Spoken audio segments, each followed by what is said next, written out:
David, rezultati su izvrsni. Nakon samo 15 minuta primjene Salotopa, naš pacijent izgubio je najmanje 50 kg. No, to nisu same krajnje granice. Salotop ide i dalje. Pokušajmo krajnje rubne granice Salotopa. Samo izvolite, samo izvolite. Samo naprijed. Podesit ćemo regulator na samo još nekoliko minuta i pogledati krajnje granice. A mi ćemo među vremenu otići negdje na piće. Hoćemo. Ken, idemo. Možda dvi kavice ovdje. Šta ti pobiti? Šta ćeš ti, ja?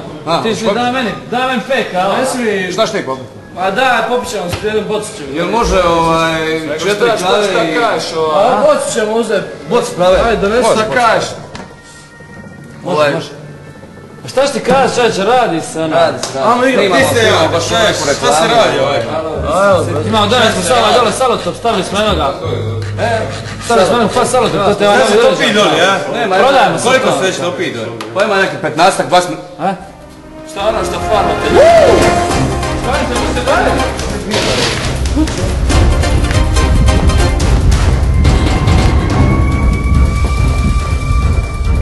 I pogledajmo krajnje rezultate. Malo smo zakasnili, ali... Šta se desilo? Desilo se nešto izgleda potpuno nepredviđeno.